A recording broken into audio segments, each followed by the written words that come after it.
गणपति बप्पा मोरया, मंगल मूर्ति मोरया। नमस्कार दोस्तों, आप सभी का स्वागत है। आप सभी को आषाढ़ मास की हार्दिक शुभकामनाएं। आज आषाढ़ मास का बुधवार का दिन है। बुधवार का दिन भगवान गणेश और बुद्ध के देवता भगवान बुद्ध देव को समर्पित है। आज हम सुनेंगे बहुत ही दुर्लभ और पौराणिक कथा बुधवार की, और इसके साथ ही सुनेंगे माता अन्नपूर्णा की व्रत कथा। क्या आपने कभी सोचा है कि भगवान श्री गणेश अपने भक्त की परीक्षा कैसे लेते हैं, और जब वे प्रसन्न होते हैं तो किस प्रकार एक ही दिन में जीवन की दशा बदल देते हैं।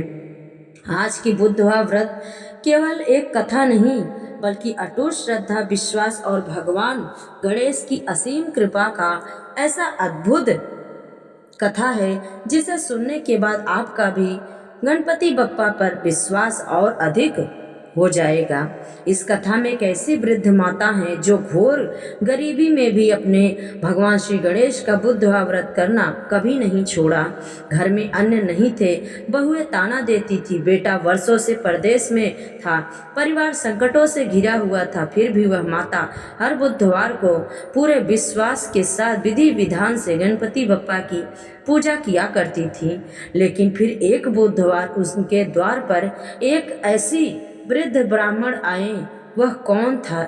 उसने ऐसा कौन सा आशीर्वाद दिया जिससे वर्षों का दुख पल भर में सुख में बदलने लगा? क्या वह साधारण ब्राह्मण स्वयं भगवान गणेश जी थे? अपने भक्त की परीक्षा लेने आए थे? अगर आप भी अपने जीवन से विघ्न दूर करना चाहते हैं, तो घर में सुख समृद्धि और भगवान गणेश की कृपा चाहते हैं, तो इस कथा को अंत तक अवश्य सुनिए, क्योंकि कथा के अंतिम भाग में भगवान श्री गणेश स्वयं प्रकट होकर ऐसा दिव्य संदेश सभी लोग को दिया जिसे सुनना प्रत्येक भक्त के लिए अत्यंत शुभ माना जाता है। तो आइए पूरे श्रद्धा और विश्वास के साथ बोलिए, गणपति बप्पा मोरया, मंगल मूर्ति मोरया। और अब प्रेम से कथा आरंभ करते हैं। जो भी इस कथा को आज के दिन सुनता है, उसकी सभी मनोकामनाएं गणपति बप्पा अवश्य पूर्ण करते हैं। इसलिए आप लोग पूरी श्रद्धा के साथ इस कथा को अवश्य सुने। प्राचीन समय की बात है, एक विशाल और समृद्ध गांव था। उस गांव में एक वृद्ध दंपत्ति रहते थे। उनके 7 पुत्र थे और सातों का विवाह हो चुका था। 6 पुत्र अपने माता पिता के साथ गांव में रहकर खेती और व्यापार करते थे, लेकिन सबसे छोटा पुत्र धन कमाने के लिए बहुत दूर देश चला गया था। वृद्ध माता भगवान श्री गणेश की बहुत परम भक्त थी। वह प्रत्येक बुधवार ब्रह्म मुहूर्त में उठती, स्नान करती, घर के आंगन को गोबर और मिट्टी से लीपती, फिर चौक बनाकर भगवान गणपति की मूर्ति स्थापित करती, दूब अर्पित करती, मोदक का भोग लगाती और पूरे मन से बुधवार का व्रत करती। उनका विश्वास था कि जो व्यक्ति सच्चे मन से भगवान गणेश का स्मरण करता है, उसके जीवन की सभी बाधाएं धीरे धीरे समाप्त हो जाती हैं। समय बीतता गया, वृद्धा की आयु बढ़ती गई, शरीर पहले जैसा नहीं रह गया, फिर भी उसने कभी अपना व्रत नहीं छोड़ा। एक दिन गांव में इतना भयंकर सूखा पड़ गया, खेत सूख गए, कुएं खाली हो गए, सभी के व्यापार बंद हो गया और लोगों के घरों में तो अन्न की कमी होने लगी। धीरे धीरे वृद्धा के घर की स्थिति भी कठिन होने लगी। 6 पुत्र दिन भर मेहनत करते, पर घर में इतना ही अन्न आता कि किसी प्रकार सभी परिवार वालों का पेट भर पड़ सकता। बहुएं आपस में कहती, माता जी हर बुधवार पूजा में इतना समय लगा देती हैं, अगर इतना समय काम में लगाएं तो घर की कुछ दशा सुधर सकती है। उस वृद्धा सब सुनती पर किसी से कुछ नहीं कहती। वह मुस्कुरा कर केवल इतना कहती, बेटियों, भगवान की भक्ति कभी व्यर्थ नहीं जाती, समय आने पर वही हमारी रक्षा करेंगे। बहुओं को यह बात अच्छी नहीं लगती थी। उन्हें लगता था कि केवल पूजा करने से जीवन नहीं चलता, अगर जीवन चलता तो सब सिर्फ पूजा करके घर में अपना अच्छे से नहीं रह लेते। एक बुधवार की सुबह वृद्धा ने देखा कि घर में भगवान को भोग लगाने के लिए थोड़ा सा गुड़ और मुट्ठी भर चने ही बचे हैं। उसने प्रेम से वही भोग लगाया और भगवान गणेश के सामने रख दिया। उसी समय बड़ी बहू बोली, माता जी, यह आखिरी थोड़ा सा ही गुड़ बचा था, अब बच्चों को क्या मैं खिलाऊंगी। वृद्धा ने शांत स्वर में कहा, जिस प्रभु ने आज तक भूखा नहीं सुलाया वही आगे भी व्यवस्था करेंगे, तुम इतनी दुखी मत हो। यह सुनकर बहू नाराज हो गई और मन ही मन सोचने लगी कि अब माता जी की पूजा किसी प्रकार रोकनी ही होगी। उधर सबसे छोटा पुत्र जो विदेश गया था, कई वर्षों से घर नहीं लौटा था, उसका कोई समाचार भी नहीं मिल रहा था। वृद्ध दंपत्ति प्रतिदिन उसकी कुशलता के लिए भगवान गणेश से प्रार्थना करते। एक रात वृद्धा ने एक अद्भुत स्वप्न देखा। स्वप्न में एक तेजस्वी बालक हाथ में मोदक लिए उनके सामने प्रकट हुआ। उनके मुख पर दिव्य आभा थी और सिर पर स्वर्ण मुकुट चमक रहा था। बालक ने कहा, माता, तुम्हारी भक्ति से मैं अत्यंत प्रसन्न हूँ। तुम्हारी परीक्षा अभी पूरी नहीं हुई। आने वाले बुधवार को तुम्हारे घर एक अतिथि आएगा। उसका अनादर मत करना, प्रेम से आदर करना, उसे भोजन कराना और किसी प्रकार का अपमान मत होने देना। तुम्हारे जीवन का अंधकार उसी दिन समाप्त होना प्रारंभ हो जाएगा। इतना कहकर वह दिव्य बालक प्रकाश में फिर से विलीन हो गया। सुबह होते ही वृद्धा ने अपने स्वप्न अपने पति को सुनाया। दोनों ने समझ लिया कि वह स्वयं विघ्नहर्ता श्री गणेश भगवान हैं और उन्हें कुछ संकेत दे रहे हैं। उन्होंने निश्चय किया कि चाहे घर में कितना भी दुख हो क्यों न हो, अगले बुधवार आने वाले अतिथि का पूरे सम्मान से वे दोनों स्वागत जरूर करेंगे। उधर बहुओं को जब यह बात पता चली तो वो हंसने लगी और बोली, जब अपने बच्चे के लिए भोजन नहीं है तब अतिथि को क्या खिलाएंगी। वृद्धा ने केवल भगवान गणेश का नाम लिया और मन ही मन प्रार्थना करने लगी कि प्रभु, अब सब कुछ आपकी इच्छा पर ही निर्भर है। उसे तनिक भी पता नहीं था कि आने वाला बुधवार उसके जीवन की दिशा ही बदल देगा और भगवान गणेश उसकी परीक्षा लेने वाले हैं, जिसकी चर्चा वर्षों तक पूरे गांव में होने वाली थी। अगला बुधवार आया तो वृद्ध माता पहले ही की तरह प्रातः उठी, स्नान किया, घर के आंगन को साफ किया और भगवान श्री गणेश की पूजा करना शुरू कर दी। घर में अन्न बहुत कम था, फिर भी उसने थोड़ा सा आटा गूंथ कर रोटियां बनाई, थोड़ा सा साग तैयार किया और भगवान को भोग लगाकर अतिथि की परीक्षा करने लगी। दिन चढ़ने लगा लेकिन कोई अतिथि नहीं आया। बहुएं मुस्कुराकर बोली, माता जी, लगता है आपका स्वप्न केवल स्वप्न ही था, कोई आने वाला नहीं है। वृद्धा ने शांत भाव से कहा, भगवान के वचन कभी असत्य नहीं होते, थोड़ा धैर्य रखो। दोपहर होने ही वाली थी तभी घर के बाहर से एक वृद्ध ब्राह्मण की आवाज सुनाई दी, कोई है क्या? मुझे बहुत भूख लगी है, अगर थोड़ा भोजन मिल जाए तो भगवान तुम्हारा कल्याण करेंगे। वृद्धा तुरंत बाहर आई। उसने देखा कि ब्राह्मण के वस्त्र फटे हुए थे, पैरों में धूल लगी थी और हाथ में केवल एक कमंडल था। उसने विनम्रता से उसे भीतर बुलाया और आसन पे बिठाया। इतने में बड़ी बहू क्रोधित होकर बोली, माता जी, बच्चों के लिए भी भोजन नहीं बचा है और आप इस अजनबी को खिला रही हैं। वृद्धा ने मुस्कुराकर कहा, बेटी, अतिथि देवता के समान होता है, पहले इन्हें भोजन करा दे, भगवान सब ठीक करेंगे। बहुएं अनमने मन से रसोई में चली गईं। वृद्धा ने अपने हिस्से की रोटियां भी ब्राह्मण की थाली में रख दी। ब्राह्मण ने प्रेम से भोजन किया और संतुष्ट होकर बोले, माता, तुम्हारी श्रद्धा देखकर मेरा हृदय प्रसन्न हो गया, मांगो क्या चाहती हो। वृद्धा ने हाथ जोड़कर कहा, मुझे धन नहीं, वैभव नहीं, केवल इतना आशीर्वाद दीजिए कि मेरा परिवार में प्रेम बना रहे, मेरा सबसे छोटा पुत्र सकुशल लौट आए और भगवान श्री गणेश की कृपा कभी हमारे घर से दूर न जाए। ब्राह्मण मुस्कुराए और बोले, तेरी इच्छा शीघ्र ही पूरी होगी, लेकिन अभी तुम्हारी परीक्षा समाप्त नहीं हुई है। इतना कहकर उन्होंने अपने कमंडल से थोड़ा जल निकाला और घर के आंगन में छिड़क दिया। जल की बूंदें जैसे ही भूमि पर गिरी, वातावरण में अद्भुत सुगंध फैल गई। वृद्धा कुछ समझ पाती उससे पहले ही ब्राह्मण वहां से चले गए। शाम होते ही एक व्यापारी गांव में आया। उसने 6 भाइयों को बुलाकर कहा, मुझे तुरंत अनाज की आवश्यकता है, जो भी मेरे साथ काम करेगा उसे अच्छा धन मिलेगा। 6 भाई अगले ही दिन काम पर चले गए और कई दिनों बाद पहली बार घर में बहुत सारा अन्न और धन आया। बहुएं आश्चर्य में पड़ गईं। उन्हें याद आया कि यह सब उसी दिन से हुआ जिस दिन से उस वृद्ध ब्राह्मण ने भोजन किया था, लेकिन उनका मन अभी भी पूरी तरह नहीं बदला था। उधर बहुत दूर देश में सबसे छोटा पुत्र भी विचित्र संकट में फंसा हुआ था। जिस व्यापारी के यहाँ वह काम करता था, उसने उस पर झूठा आरोप लगाकर उसका सारा धन छीन लिया था। निराश होकर वह एक वृक्ष के नीचे बैठ गया और अपनी माता को याद करने लगा। उसी समय एक संत वहां आए और बोले, पुत्र, निराश मत हो, भगवान श्री गणेश का स्मरण करो, सभी विघ्न दूर हो जाएगा। उस लड़के ने आंखें बंद करके पहली बार पूरे मन से कहा, हे विघ्नहर्ता गणेश, यदि मेरी माता की भक्ति सच्ची है तो मुझे सही मार्ग दिखाइए। इतना कहते ही एक धनी सेठ वहां पहुंचा, जिसने उस लड़के की ईमानदारी देखकर उसे अपने साथ काम पर रख लिया। कुछ ही महीनों में लड़के ने इतना धन कमा लिया कि उसने अपने गांव लौटने का निश्चय किया। उसे नहीं पता था कि उसकी माता की वर्षों की भक्ति अब अपना फल देने वाली है और भगवान श्री गणेश स्वयं उसके परिवार का भाग्य बदलने वाले हैं। कुछ ही दिनों बाद सबसे छोटा पुत्र अपने गांव की ओर चल पड़ा। उसके पास पहले से कहीं अधिक धन था, लेकिन उसके मन में सबसे बड़ी इच्छा अपने माता पिता के दर्शन करने की थी।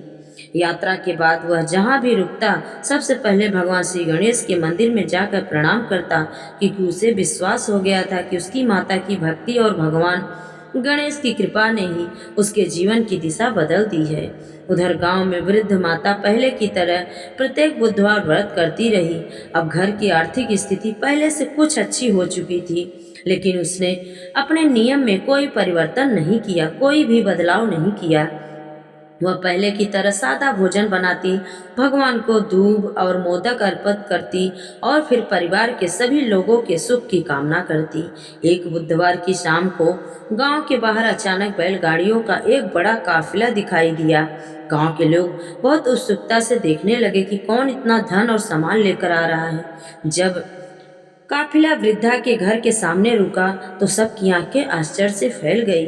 बैलगाड़ी से उतरकर एक युवक दौड़ता हुआ आया और वृद्ध के चरणों में गिर पड़ा। वृद्धा ने जैसे उसके चेहरे पर देखा, उसकी आंखों से आंसू बहने लगे। वह उसका सबसे छोटा पुत्र था। बहुत दिन बाद अपने पुत्र को सामने देखकर वृद्ध पिता भी भावुक हो उठे। पूरा परिवार आनंद से भर गया। छह भाई अपने भाई को गले लगाने लगे और बहुएं भी प्रसन्न हो गईं। सबसे छोटे पुत्र ने माता के चरण पकड़कर कहा, माँ, आज मैं जो कुछ भी हूँ आपकी भक्ति और भगवान श्री गणेश की कृपा से हूँ। जब मैं संकट में था, हर बार ऐसा लगता था जैसे कोई अदृश्य शक्ति मेरा मार्ग प्रशस्त कर रही है, मुझे मार्गदर्शन कर रही है। वृद्धा ने मुस्कुराकर कहा, बेटा, यह सब विघ्नहर्ता गणपति की कृपा है, जिन्होंने कभी अपने भक्त को निराश नहीं किया। उस रात पूरे घर में उत्सव जैसा वातावरण था। गांव के लोगों को भी भोजन कराया गया और भगवान श्री गणेश का भजन कीर्तन हुआ।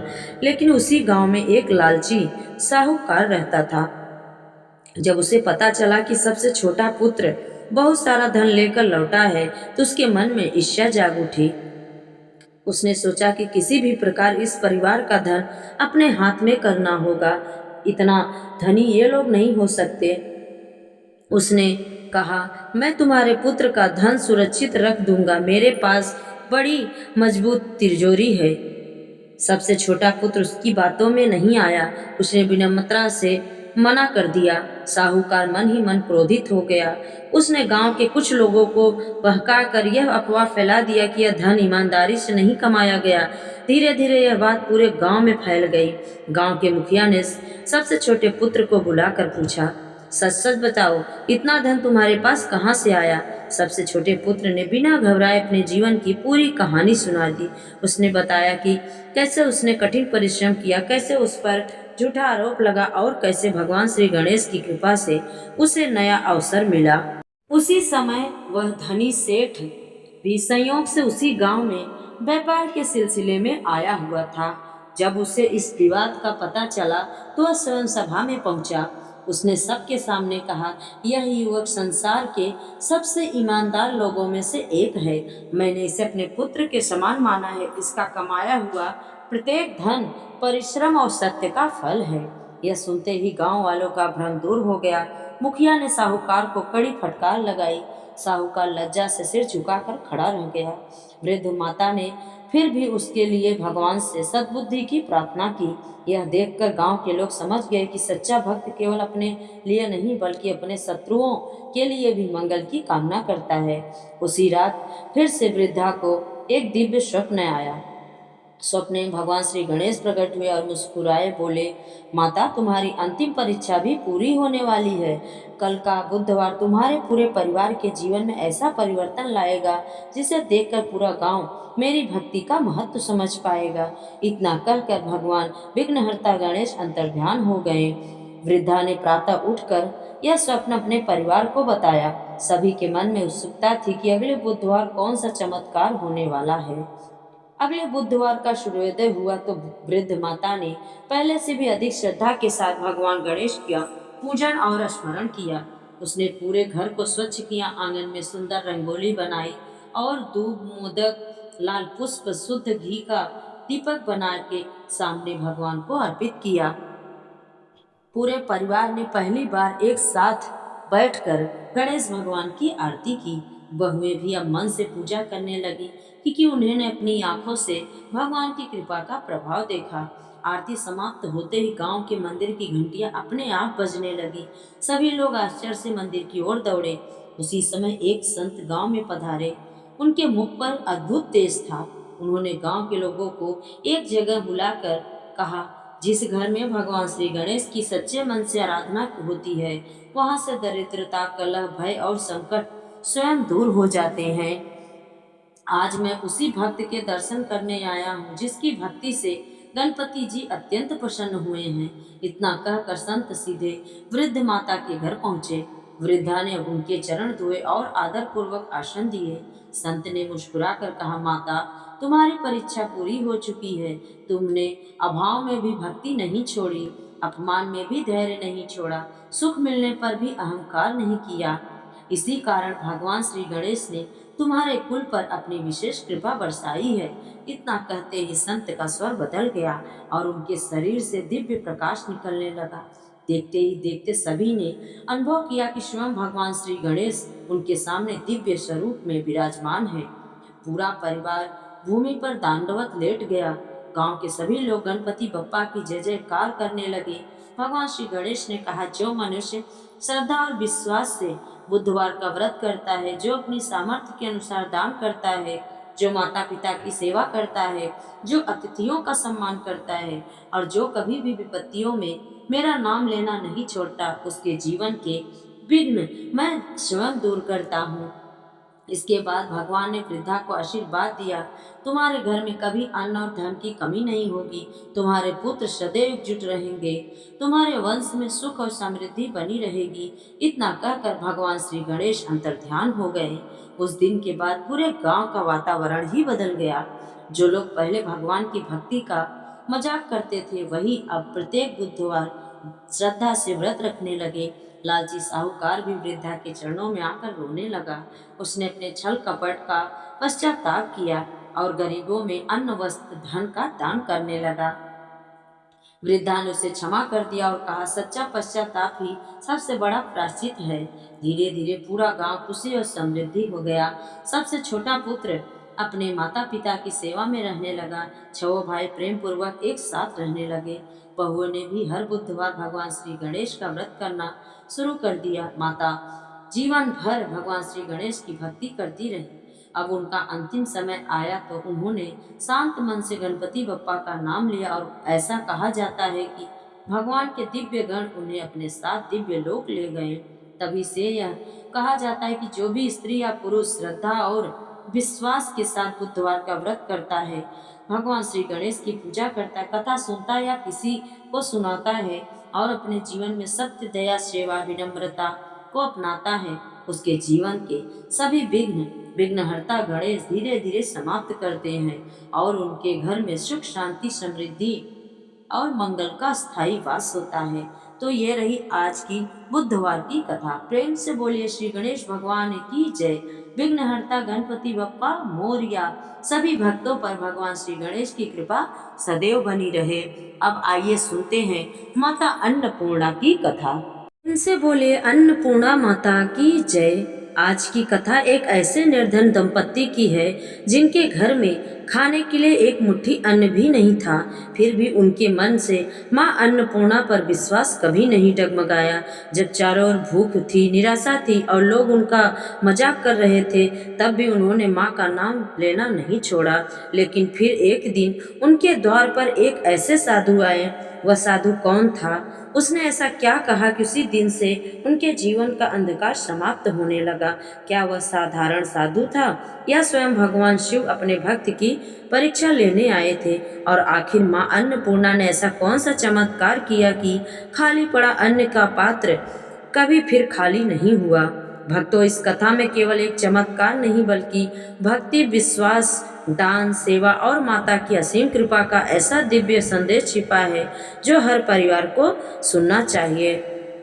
आप चाहते हैं कि आपके घर में कभी अन्न की कमी न हो, परिवार में सुख शांति बनी रहे और माता अन्नपूर्णा की कृपा सदैव आपके ऊपर बनी रहे, तो इस कथा को अंत तक अवश्य सुनिए, क्योंकि अंत में माँ अन्नपूर्णा स्वयं ऐसा दिव्य आशीर्वाद देती हैं जिसे सुनना अत्यंत शुभ और पूर्णदायी माना जाता है। आइए प्रेम से माता का कथा आरंभ करते हैं। और जो भी कहा जाता है सच्चे मन से यह कथा सुनता है, उसके ऊपर माता अन्नपूर्णा की कृपा सदैव बनी रहती है।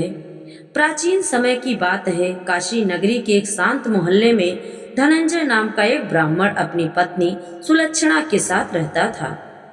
दोनों अत्यंत धर्मपरायण थे। प्रतिदिन प्रातः गंगा स्नान करते, भगवान शिव का पूजन करते, उसके बाद माँ अन्नपूर्णा के मंदिर में जाकर प्रणाम करते। उनका जीवन सादगी से भरा था। न किसी से ईर्ष्या थी और न किसी से द्वेष था। वे जितना मिलता उसी में संतोष कर लेते। किंतु समय का चक्र ऐसा बदला कि धीरे धीरे उनकी सारी जमा पूंजी समाप्त हो गई। घर की खेती भी बिक गई, बैल भी चले गए, यहाँ तक कि घर के बर्तन भी एक एक करके बिकने लगे। अब उनके घर में केवल एक मिट्टी का चूल्हा, एक खाली अन्न का पात्र और भगवान शिव, माँ अन्नपूर्णा की छोटी सी प्रतिमा ही बची थी।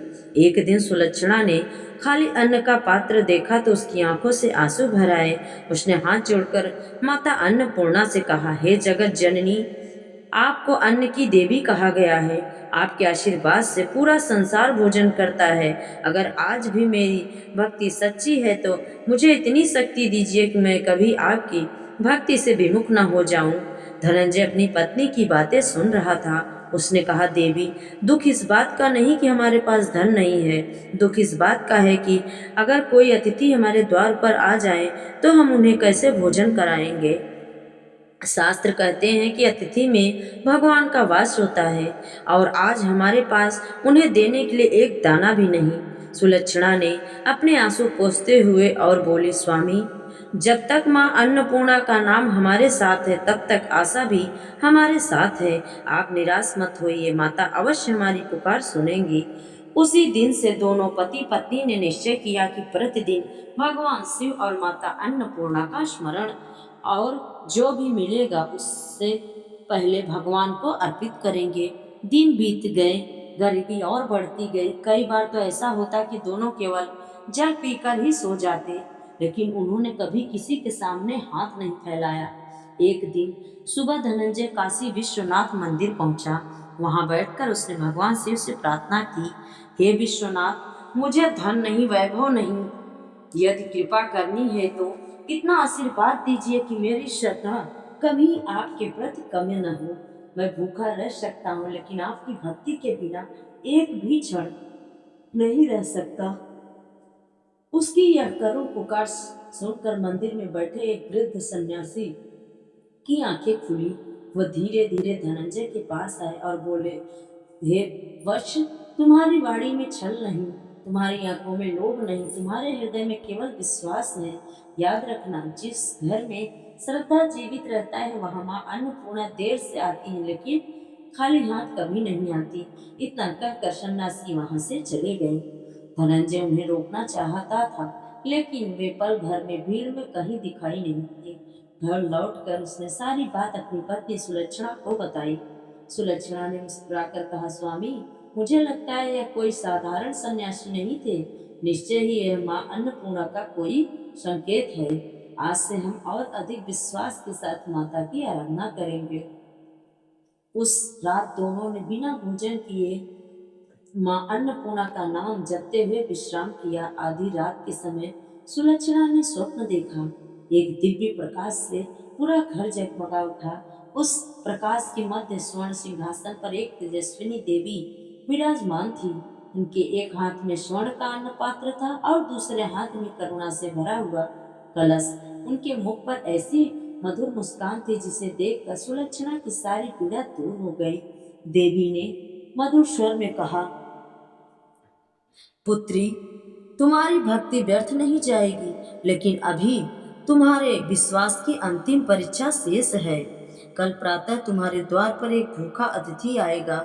जो कुछ भी तुम्हारे पास हो उसे प्रेम से अर्पित कर देना।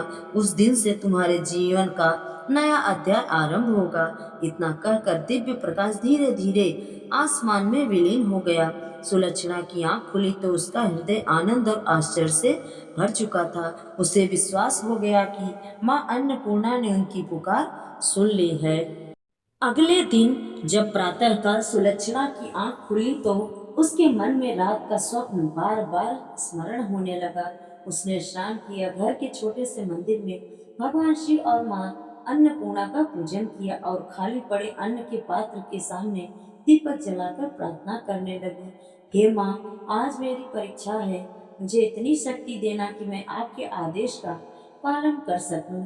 इधर धनंजय भी गंगा स्नान करके लौट आया। दोनों पति पत्नी ने पूरे घर में देखा। भोजन के नाम पर केवल एक मुट्ठी जौ का आटा और थोड़ा सा नमक बचा था। सुलक्षणा ने उसी से 2 रोटियां बनाई और मन ही मन माता को भोग लगाकर उन्हें एक थाली में रख दिया। अभी दोनों भगवान का स्मरण ही कर रहे थे कि बाहर से एक वृद्ध साधु की आवाज आई, कोई है क्या? मैं कई दिनों से भूखा हूँ। अगर थोड़ा सा अन्न मिल जाए तो प्रभु तुम्हारा कल्याण करेंगे।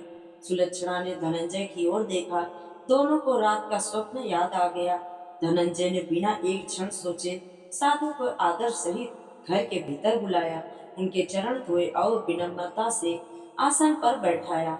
सुलक्षणा ने 2 रोटियां साधु के सामने रख दी। अब घर में खाने के लिए कुछ भी नहीं बचा था। साधु ने प्रेम पूर्वक भोजन किया। उनकी आंखों में संतोष झलक रहा था। भोजन समाप्त होने पर उन्होंने कहा, पुत्र, तुम दोनों स्वयं भूखे रह गए और मुझे तृप्त कर दिया। यही सच्ची सेवा है। याद रखो, जिस घर में अतिथि को भगवान मानकर भोजन कराया जाता है वहाँ माँ अन्नपूर्णा स्वयं निवास करती है। इतना कहकर साधु ने अपने कमंडल से कुछ जल निकाला और घर के खाली अन्न पात्र में छिड़क दिया। फिर मुस्कुराते हुए बोले, इस पात्र को आज सूर्यास्त से पहले मत खोलना, विश्वास बनाए रखना। इतना कहकर वे धीरे धीरे बाहर चले गए। धनंजय तुरंत उनके पीछे गया, लेकिन बाहर पहुंचते ही वह पता नहीं कहाँ चले गए। चारों ओर सड़क खाली थी। साधु कहीं नहीं दिखाई दिए, मानो धरती में लुप्त हो गए। धनंजय समझ गया कि यह कोई साधारण महात्मा नहीं थे। वह घर लौटकर उसने अपनी सारी बात सुलक्षणा को बताई। दोनों ने उस अन्न पात्र को हाथ भी नहीं लगाया। पूरा दिन उन्होंने केवल माँ अन्नपूर्णा का नाम जपते हुए बिताया। भूख बढ़ती जा रही थी, लेकिन विश्वास उससे भी अधिक दृढ़ था। शाम के समय दीपक जलाने का समय आया। सुलक्षणा ने कांपते हाथों से माँ अन्नपूर्णा का स्मरण किया और धीरे से अन्न का पात्र खोला। जैसे ही ढक्कन खुला, दोनों की आंखों आश्चर्य से भर गई। जो पात्र सुबह बिल्कुल खाली थी, वह अब सुगंधित चावल, गेहूं, दाल और अनेक प्रकार के अन्न से भर गया था। सुलक्षणा की आंखों से आंसू बहने लगे। वह भूमि पर बैठकर माँ अन्नपूर्णा का बार बार धन्यवाद करने लगी। धनंजय ने हाथ जोड़कर कहा, हे माँ, आज समझ में आ गया कि आपकी कृपा पाने के लिए धन नहीं बल्कि सच्ची श्रद्धा और निस्वार्थ सेवा चाहिए। दोनों ने सबसे पहले भगवान शिव और माँ अन्नपूर्णा को भोग लगाया। उसके बाद पड़ोस के भूखे बच्चे को बुलाकर भोजन कराया। फिर स्वयं प्रसाद ग्रहण किया। यह समाचार धीरे धीरे पूरे काशी नगर में फैलने लगा। लोग कहने लगे कि धनंजय के घर माँ अन्नपूर्णा की विशेष कृपा हुई है। लेकिन उसी नगर में एक धनी व्यापारी भी रहता था। वह यह बात सुनकर विश्वास नहीं किया। उसने मन ही मन निश्चय किया कि वह स्वयं जाकर इस रहस्य के बारे में पता लगाएगा। उसे क्या पता था कि माँ अन्नपूर्णा अभी उसके अहंकार की परीक्षा लेने वाली है। अगले ही दिन काशी नगर का वह धनी व्यापारी धनंजय के घर जा पहुंचा। उसने देखा कि घर पहले की तरह साधारण ही था, न कोई महल, न सोना चांदी का वैभव, लेकिन उस छोटे से घर में एक अद्भुत शांति थी। रसोई से प्रसाद की सुगंध आ रही थी और दरवाजे पर कोई भी भूखा आता तो बिना भोजन किए वापस नहीं जाता। व्यापारी के मन ही मन में सोचा कि यदि इनके घर सचमुच कोई चमत्कार हुआ है तो मैं इसका रहस्य जानकर रहूंगा। वह धनंजय के पास गया और बोला, ब्राह्मण देव, सुना है तुम्हारे घर का अन्न कभी समाप्त नहीं होता, मुझे भी इसका रहस्य बताओ। धनंजय मुस्कुराया और बोला, इससे में कोई रहस्य नहीं है। जहाँ अहंकार समाप्त होता है वहाँ माँ अन्नपूर्णा की कृपा शुरू हो जाता है। जहाँ भूखे को भोजन मिलता है वहाँ माता स्वयं निवास करती है। व्यापारी को यह बात अच्छी नहीं लगी। उसे लगा कि धनंजय उससे कुछ छिपा रहा है। कुछ दिनों बाद उसने नगर के गरीबों को भोजन कराने का दिखावा किया, लेकिन उसके मन में केवल प्रसिद्धि पाने की इच्छा थी। उसने बार बार लोगों से कहा, देखो मैं कितना बड़ा दानी हूँ। उस रात उसे स्वप्न में एक दिव्य स्त्री दिखाई दी। उन्होंने कहा, दान वह नहीं जो यश के लिए किया जाए, दान वह है जो करुणा के लिए किया जाए। दान भोजन वह नहीं जो केवल पेट भरे, भोजन वह है जिससे प्रेम और सम्मान भी हो। व्यापारी की आंख खुली तो उसका अहंकार एकदम टूट के चूर चूर हो गया। वह प्रातः काल ही धनंजय और सुलक्षणा के घर पहुंचा। उनके चरणों में गिर पड़ा और बोला, मुझे क्षमा कर दीजिए, मैंने धन को ही सबसे बड़ा समझ लिया था। आज समझ आया कि सबसे बड़ा धन तो अन्न है और उससे भी बड़ा धन उसे प्रेम से बांटना है। धनंजय ने उसे उठाकर गले लगा लिया तो लक्षणा ने कहा, भैया, माँ अन्नपूर्णा के द्वार से कोई खाली नहीं लौटता। यदि सच्चे मन से पश्चाताप करोगे तो माता तुम्हें भी अवश्य स्वीकार करेंगी। उस दिन से व्यापारी ने निश्चय किया कि वह प्रतिदिन कुछ न कुछ अन्नदान वस्त्र जरूर करेगा। धीरे धीरे पूरे काशी नगर में अन्नदान की परंपरा बढ़ने लगी। किसी के घर कोई भूखा नहीं सोता था। हर गली में लोग पहले अतिथि और गरीबों को भोजन कराते, फिर स्वयं भोजन ग्रहण करते। एक दिन धनंजय और सुलक्षणा माँ अन्नपूर्णा के मंदिर में दर्शन करने पहुंचे। दोनों ने हाथ जोड़कर कहा, हे माँ, हमें धन नहीं चाहिए, हमें ऐसा हृदय दीजिए जो पूरा जीवन भूखे की सेवा करता रहे। उसी क्षण मंदिर में दिव्य प्रकाश फैल गया। सभी भक्त आश्चर्य से देखने लगे। माँ अन्नपूर्णा अपने दिव्य स्वरूप में प्रकट हुई। एक हाथ में स्वर्ण का अन्न पात्र था और दूसरे हाथ में से वे सबको अन्न का आशीर्वाद दे रही थी। उनके ही बगल में ही भगवान शिव मुस्कुराते हुए खड़े थे। माता ने कहा, पुत्रों, जो मनुष्य श्रद्धा से मेरा स्मरण करता है, जो अपने घर आए अतिथि का सम्मान करता है, जो अपनी सामर्थ्य के अनुसार अन्नदान करता है, जो भोजन का कभी अपमान नहीं करता और जो हर निवाले को ईश्वर का प्रसाद मानकर ग्रहण करता है, उसके घर में अन्न की कमी कभी नहीं होती। उसके परिवार में सुख शांति और समृद्धि का सदैव वास रहता है। इतना कहकर माँ अन्नपूर्णा ने अपने अन्न पात्र से कुछ अक्षत धनंजय और सुलक्षणा के हाथों में रखे। फिर वे भगवान शिव के साथ दिव्य प्रकाश में विलीन हो गईं। उस दिन के बाद धनंजय और सुलक्षणा ने अपना पूरा जीवन भूखों को भोजन कराए और माँ अन्नपूर्णा की सेवा में समर्पित कर दिया। उनके घर से कोई भी अतिथि भूखा कभी नहीं जाता था। कहा जाता है कि आज भी जो श्रद्धा विश्वास से माँ अन्नपूर्णा का व्रत करता है, उनकी कथा सुनता या सुनाता है, अन्न का सम्मान करता है और अपनी सामर्थ्य के अनुसार दान अन्न का करता है, उस पर माँ अन्नपूर्णा और भगवान शिव की असीम कृपा बनी रहती है। बोले माँ अन्नपूर्णा की जय। हर हर महादेव। अन्नदाता माता अन्नपूर्णा की कृपा हम सभी पर सदैव बनी रहे। और अगर आप सभी को कथा अच्छी लगे तो लाइक, शेयर और चैनल को सब्सक्राइब जरूर करिएगा। ऐसे ही कथाएं हम आपके लिए लेते आते रहेंगे ताकि आप सभी के पास भगवान के नाम का गुणगान मिलता रहे। तो प्रेम से बोलिए गणेश जी भगवान की जय।